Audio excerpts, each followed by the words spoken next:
The signal that shouldn't exist. Kalen was alone. He had spent 3 years working in the outer asteroid belt, watching for illegal mining ships and broken satellites.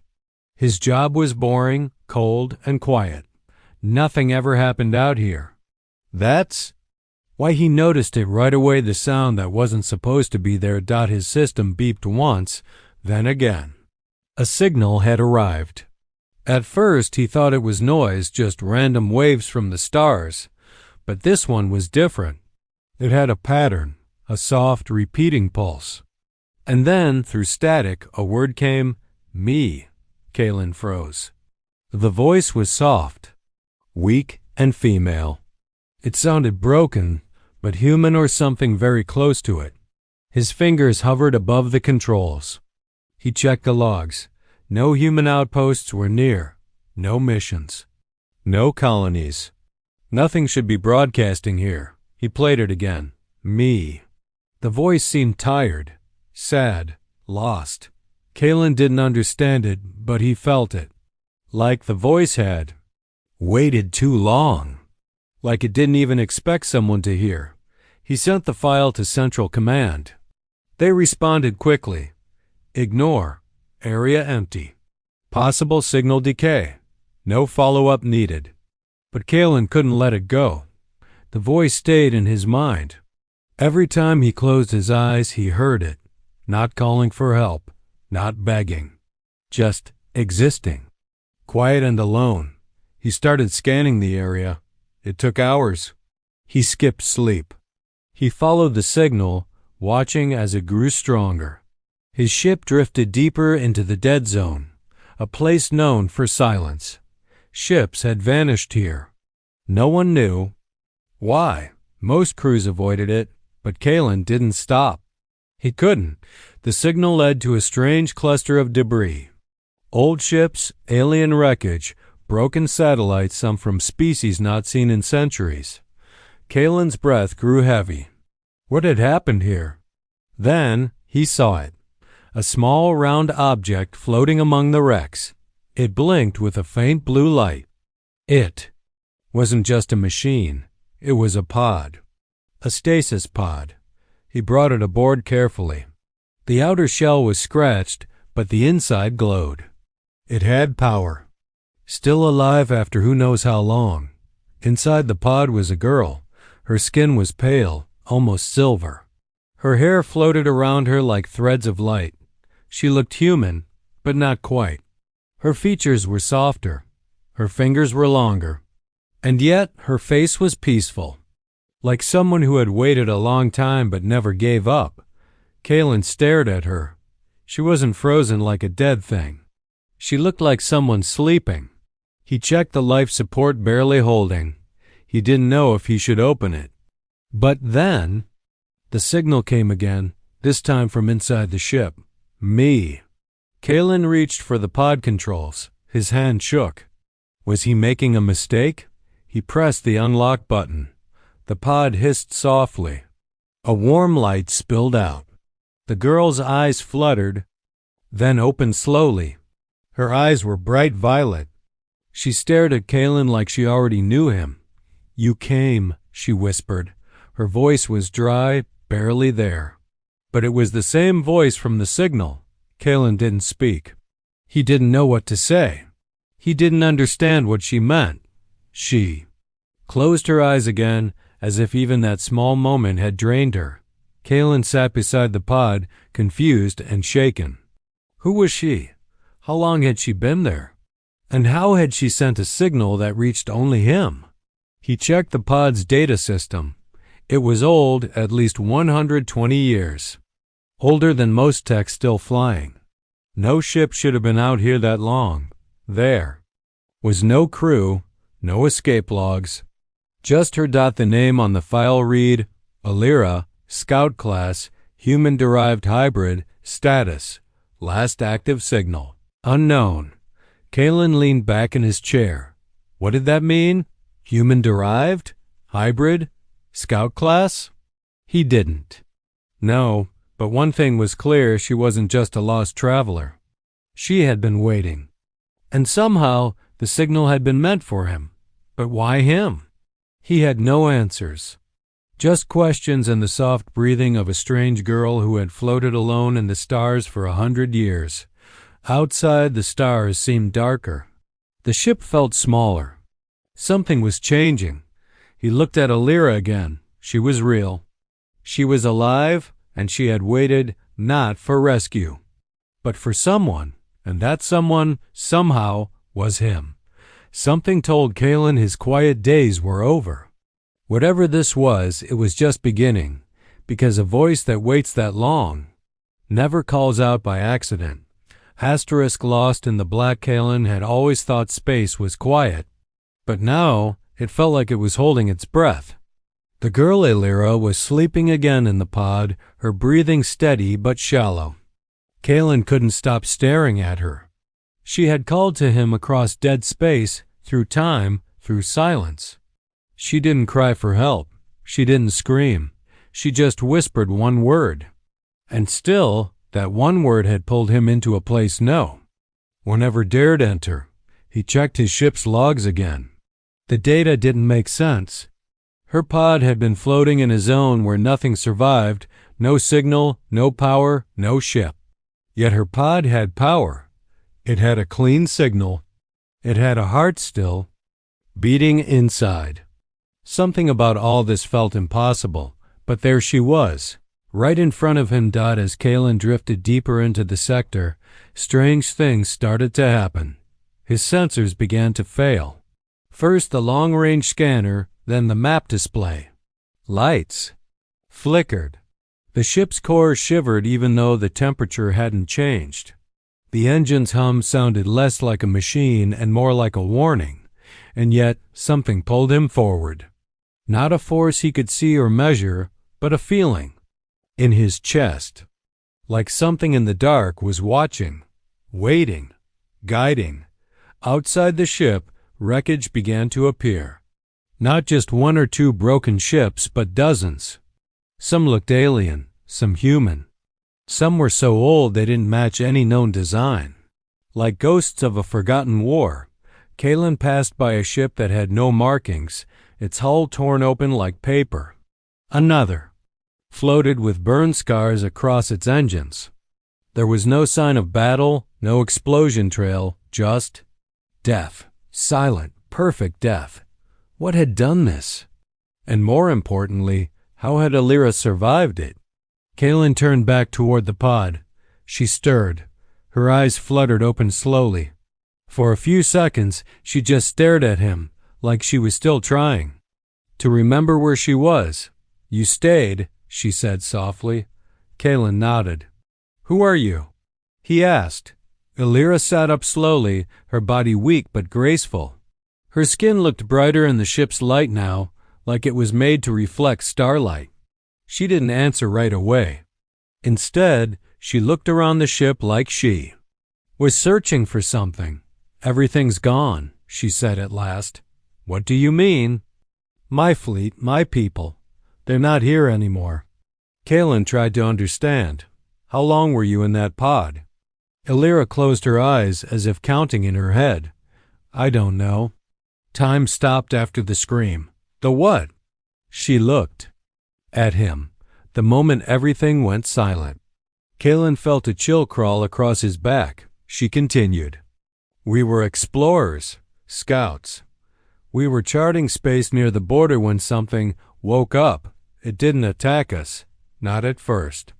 It just watched. Ships started to vanish. No sound, no signal. Just gone. Then, the scream. Not sound exactly. More like a pressure, like fear turned into air." Kalen wanted to doubt her. But her voice, her eyes, they held no lies. Only memory. "And pain. I escaped," she said. "I ran. My captain forced me into the pod. Said I was the key. I didn't understand what he meant. Not until I heard you." Kalen sat back confused. "Why me?" "I don't know," she said. "But the signal, it wasn't supposed to reach anyone. It was only triggered if the danger was still alive." Kalen's heart skipped a beat. "Wait. Are you saying whatever destroyed those ships is still here?" Illyra didn't answer. But her silence was enough. Suddenly, the ship shook. Not violently, just a single, sharp jolt, like something had touched it. Kaelin rushed to the controls. There was nothing on the sensors. No ships. No asteroids. Just empty space. But space was never really empty. Illyra stood, her legs shaking. She placed a hand on the wall, like she was listening through the metal. "It knows I'm awake now," she whispered. Kaelin turned. "What is it?" "I don't know. It doesn't think like us. It doesn't want power or planets. It wants silence. It wants loneliness. It feeds on it." Kaelin stared at the screen. "Then why didn't it take you?" "I don't think it could," Illyra said. "Not yet. Not while someone was still coming for me." A heavy silence fell between them. Outside, one of the nearby wrecks began to move, slowly, like it was being pushed. Or dragged. Kaelin's hands. "Grip the controls tighter.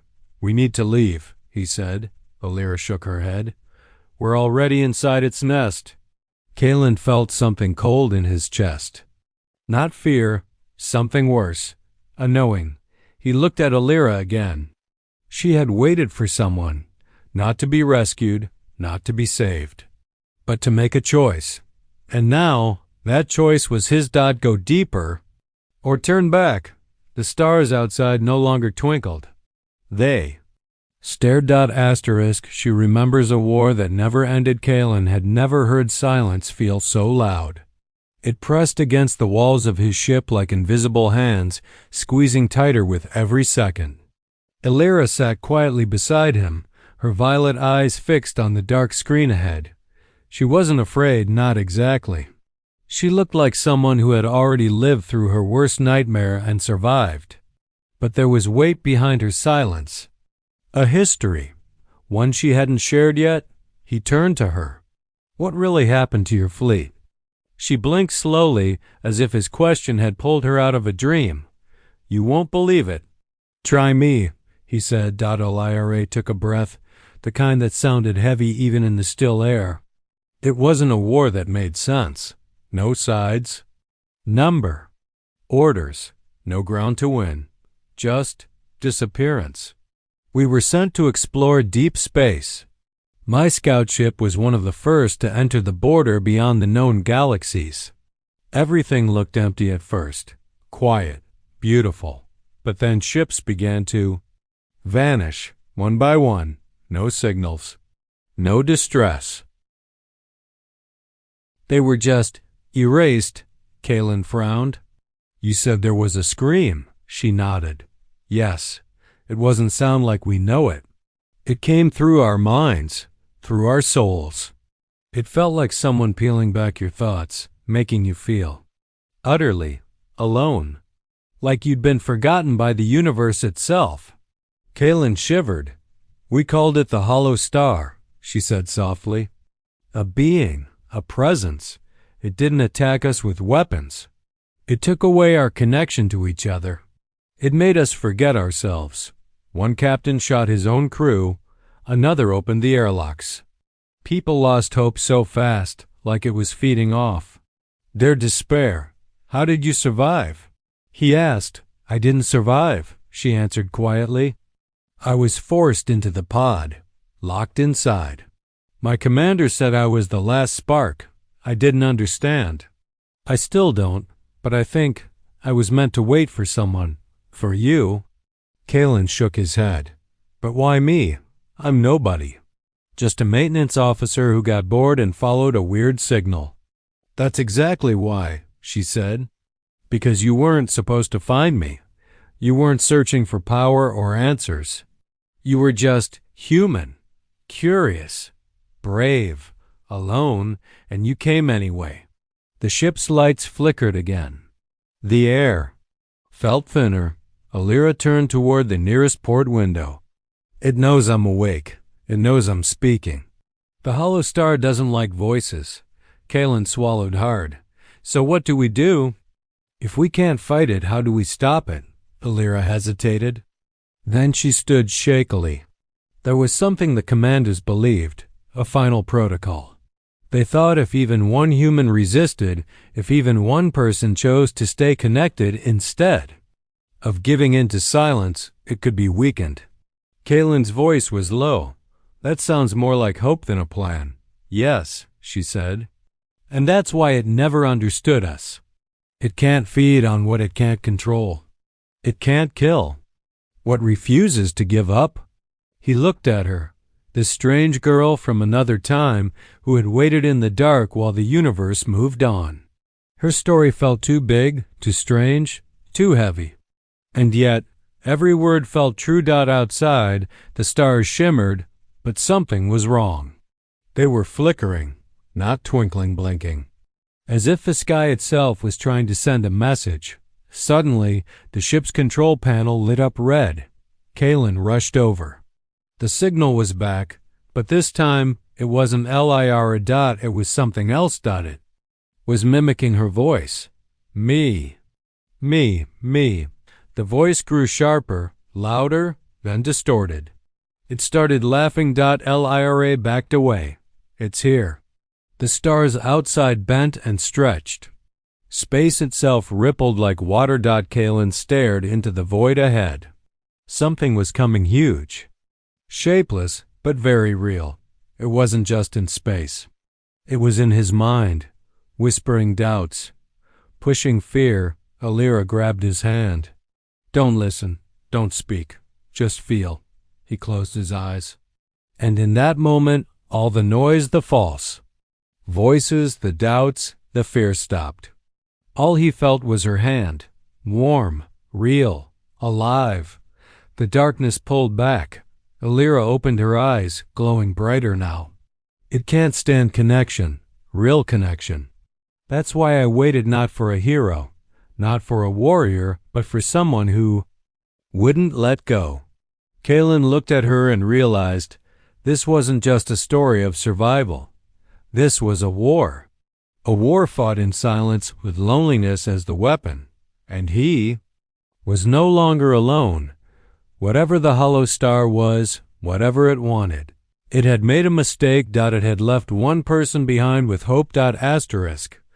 The thing that watches for the first time since finding Alira. Kaylin felt something watching him, not from the stars, but from inside them. It wasn't a feeling he could shake off. It pressed into him like cold breath down his spine. Even with the ship sealed tight and Alira beside him, the air around them seemed thinner, heavier, like they were no longer truly alone. Alira stood near the control panel, staring into the static of the broken star map. It's awake, she whispered. It's noticed us now. Kaylin didn't ask how she knew. He believed her. He could feel it too, though he didn't understand it. The systems kept glitching, lights flickering, engines slowing, even gravity pulsing slightly offbeat. The ship wasn't just failing. It was being touched. Not physically, but mentally, like something was reaching into its soul and twisting it gently. He tried to reroute power to shields. No use. The ship wasn't responding properly. As if it had gone blind. What does it want? He asked, not expecting an answer. Alira turned to him, her voice strangely calm. It wants silence. It wants us to give up. The hollow star doesn't kill with force. It kills with surrender. Kaylin clenched his jaw. Then it picked the wrong human. But even as he said it, he heard a voice, not Alira's, not his own, but something deep and cold and sharp like broken glass. You are already lost. Voice wasn't coming through the speakers. It was in his thoughts, threading through old memories, showing him his worst moments. The time he was abandoned. The moment his brother died. The way people had called him useless, alone, forgettable. And part of him started to believe it again. But then Alira reached for him. Her hand on his shoulder was warm, steady. Don't let it pull you under, she said. It will use everything against you, even your past. The lights blinked out completely. They stood in total darkness. Outside, one of the massive wrecks shifted, not drifted, moved. turned up the stars beyond it seemed to dim. Something was coiled behind that metal, something far too large. The shape couldn't be described, no eyes, no limbs.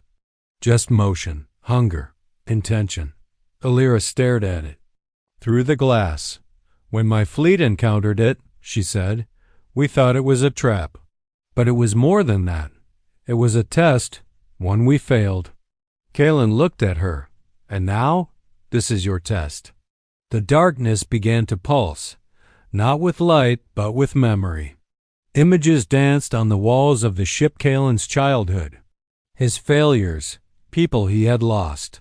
The hollow star was inside everything now, trying to replace reality with regret, trying to erase their hope, one feeling at a time. But then a soft tone echoed in the ship, a song, not from the creature. From Alira, she was humming, a quiet, simple tune, wordless but full of warmth, a song of home, a song of memory. And the images vanished. The creature recoiled, shrinking back into the void beyond the glass. Kalen looked at her, stunned. What was that? She smiled faintly. A lullaby from Earth, one my mother used to sing when she was scared. Even after all this time. I remember. Kalen realized something then. This thing, the hollow star, had never known love, never known comfort or memory. It couldn't stand connection. It couldn't understand people who held on to hope no matter how broken they were. It's afraid of you, he whispered. Alira nodded. Not of me. Of us. The ship shuddered again, but not in fear, in resistance. The systems flickered back on. Power returned. Lights glowed steadily. Kalen turned to the controls. Then let's find out how deep it hides. Because I'm done running. Outside, the hollow star watched. It didn't speak. It didn't scream. But its presence filled the sky like a great storm waiting to crash down. Alira placed a hand on the glass. It tried to make me forget myself. It failed. Now it will try to take you. But you're not like the others, Kalen. You came when no one else did. And now the price for being human was clear. To survive, he had to fight not with guns or machines, but with something stronger. A reason, a connection, a choice to care. Even in the middle of endless space. And the thing that watched? It was about to learn that hope, once lit, is the hardest thing in the universe to kill. Asterisk, her secret, and the human choice. Kalen had thought the worst was behind them. That surviving the hollow star's whispers meant they had escaped its grip. But Alira's eyes told a different story. She hadn't relaxed. She hadn't smiled. Instead, she seemed more tense, more afraid not of what had passed, but of what was coming next. There's something I haven't told you, she said quietly, not meeting his gaze. Kalen already knew. He'd felt it since the beginning there. Was more to Alira than she had said, not just a survivor, not just a girl in a pod. She had been placed out here for a reason. He waited. She placed her hand over her heart. I'm not just human, not just hybrid either. My body was designed to carry something. A failsafe. Kalen frowned. A weapon. She nodded slowly. But not the kind that explodes. Something older. Something made by minds who believed the hollow star wasn't a creature, but a sickness. A wound in space that spread through. Despair. They didn't want to destroy it. They wanted to starve it. Starve it of what? Loneliness. Kalen stared at her. What are you saying? She looked up at him now, eyes glowing faintly. They built me to be a living beacon, a container for something bright. But I can't activate it. Only someone else can. Someone truly human. Someone who chooses to connect, no matter the cost. Realization hit Kalen like a blow to the chest. You want me to activate it? Alira didn't speak. She didn't need to.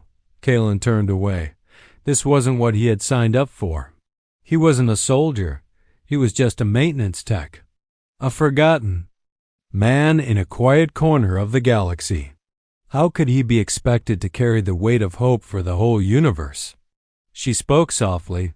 It's not just about saving me. It's not even about killing the hollow star. It's about proving it wrong.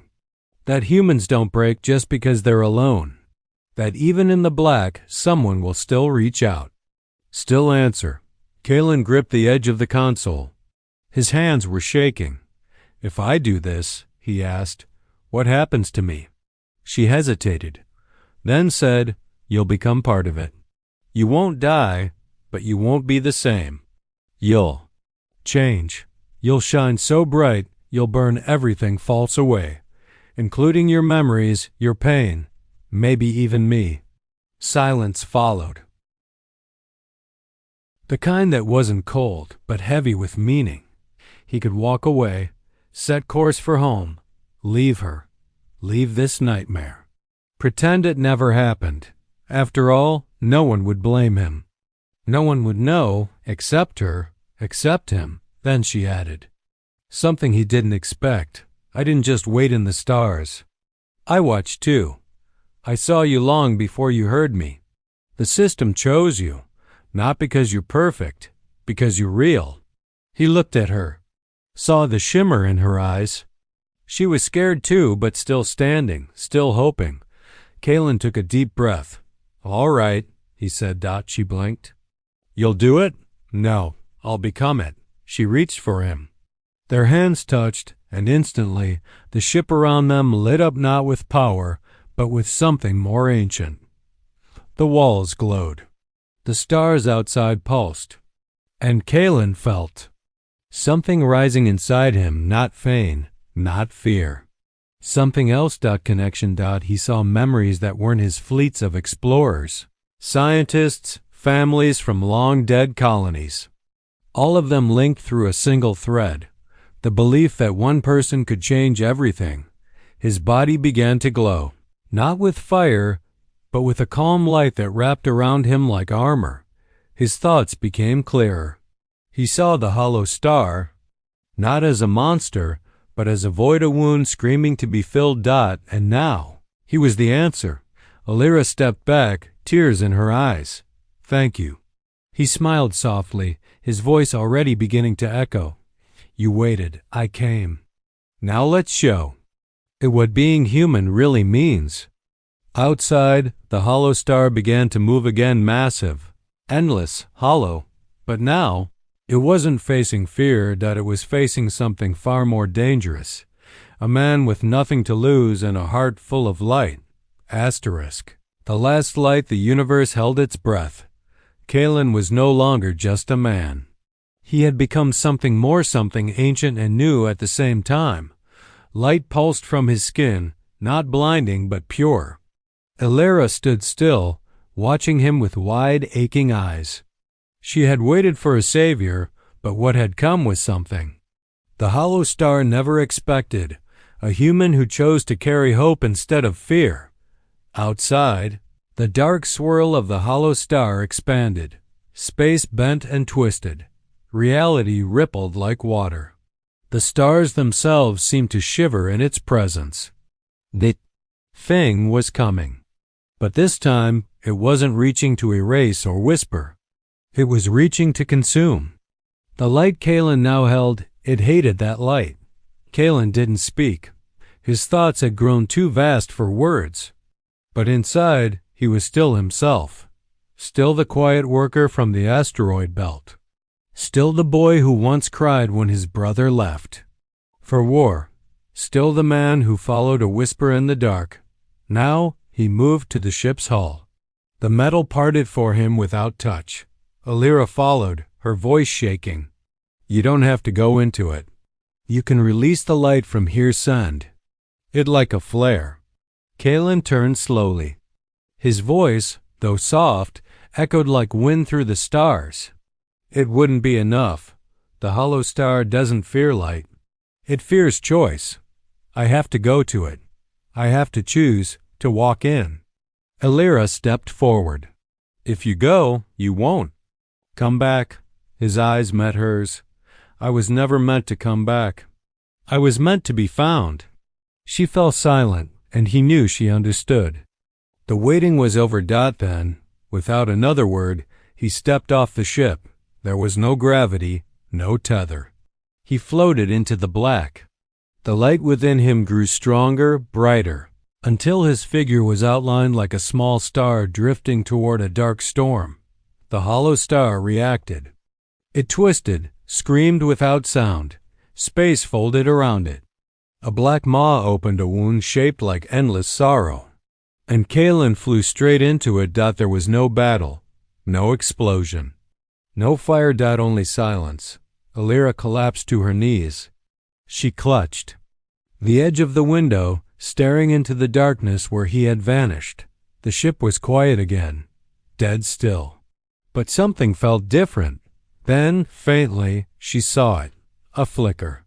Then, too, the stars that had gone dark began to blink again, one by one, like lights coming back on after a long night. And the hollow star? Gone. Not destroyed. Healed. The darkness was still there, but changed, calmer, no longer clawing at the sky, no longer hungry, just still, like a wound that had finally been stitched. Lyra stood slowly, her hand pressed against the window. Kalen? She didn't know if he still existed, not as a man, not as something she could hold. But she knew this. He was still out there. Ship's radio crackled. It wasn't static. It was a heartbeat. A slow, steady beat, then a whisper. Not alone. Her eyes filled with tears. She understood now. He hadn't sacrificed himself. He had become a signal, a light in the dark for others to follow. A new kind of beacon. The last light.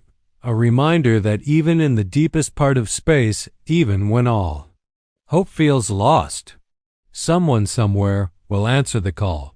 *Home is a name we choose years past. But Alira never left Earth.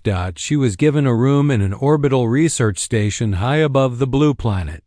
From there, she could see the stars clearly, yet she never stopped searching for one particular glow, the one that had once been a man named Kalen. The scientists questioned her every day. Who built her? Where did the hollow star go? How did she survive so long? But none of their questions mattered to her anymore. The only thing she thought about was the last look in his eyes. He hadn't said goodbye. He had said something stronger. I choose this. And then he had walked into the void. No explosion. No death, just light. And then quiet. But the universe was not the same anymore. Ships that once disappeared in the black now passed safely. Signals from lost colonies returned. People who had vanished during the age of the hollow star were found again, their minds clear, their memories slowly coming back. Hope had returned to the stars, but it didn't come alone. It came with whispers. Some said they saw a figure of light guiding damaged ships out of dangerous zones. Others reported hearing a calm voice in the comms, telling them which path to take when all other systems failed. The strange thing was every voice sounded different, but they all said the same final words, not alone. Alira knew what it meant. Kalen hadn't been erased. He had become something more. The light hadn't destroyed him. It had set him free. He was still out there, not in flesh, not in shadow, but in the spaces between, carrying the light forward. For those still lost, one day, a child on the station asked Alira, "Where's your home?" Alira paused. She had been born in the stars, built for war, designed to carry a burden. She had known planets, stations, voids, but never a home. She smiled gently. "Where someone waits for you, that's home." The child blinked.